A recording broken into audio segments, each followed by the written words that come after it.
It's a post from my blog called Work With What You Got. Focus on the present. There's no point in focusing too far into the future until you've taken care of what's right in front of you. You can't be two places at once. And I experience this all the time. The desire to be doing something other than what I'm doing right now. At work, I'm often listening to a podcast or YouTube about something that I'd rather be doing. And at school, it's the same thing. I'm in class daydreaming about something else. My plate is right in front of me, my meal, so to speak, and I'm already thinking about dessert. And I don't think I'm too far off track. I'm enjoying working and learning at the different things that I'm doing, and I'm having a lot of fun learning as I go. But I also know I have to focus on what's right in front of me. Jim Rohn has a quote that says, "You can't get anything done at the office until you're at the office." The danger of looking too far ahead. Another thing I've noticed, when my mind is always on the next thing, even the stuff that's supposed to bring me joy feels like work. I'm thinking about work or future work all the time. And the worst part is I'm focusing on things that haven't even happened yet. If you've got kids, I'm sure you've told them, finish your meal before you get dessert. And yet here I am doing the exact opposite with life, thinking about things I want to do before the things I need to do are done. Putting the cart before the horse, as they say. Singular focus makes hard things easier. I'm learning that when my focus isn't split between 5 different things, even the hard stuff becomes easy.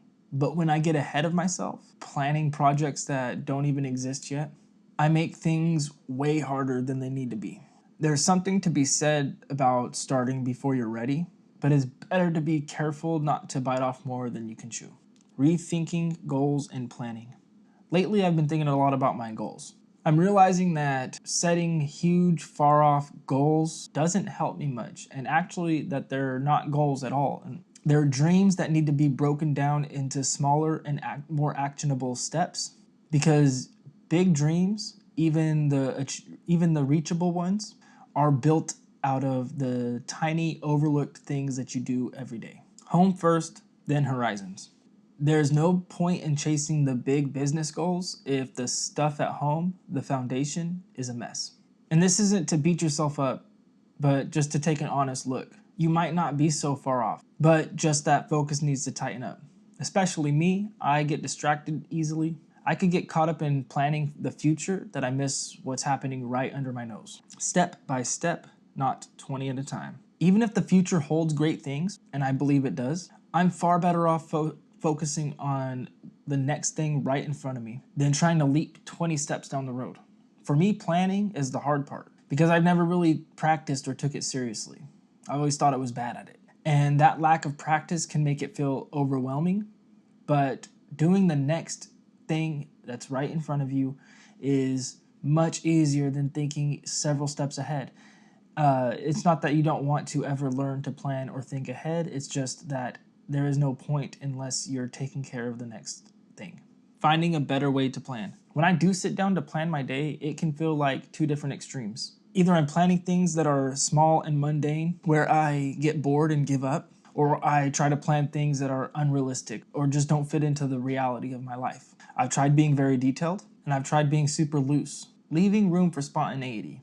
And I do feel good when things go according to plan, and I notice that too much freedom can pull me off track. Scrolling YouTube or playing video games instead of staying focused. Small starts, big changes. If I could just start small, doing something and sticking to it, I think I could really make a change. It's like setting out to get in shape. Say you're gonna do push-ups every day, but you get lost in the variations, the ways to do it. You get lost in the correctness or the technique rather than the actual push-ups getting done. You do wide, narrow, diamond. And even just those small choices can feel overwhelming. But at the end of the day, some push-ups are better than no push-ups. It's the same way with planning.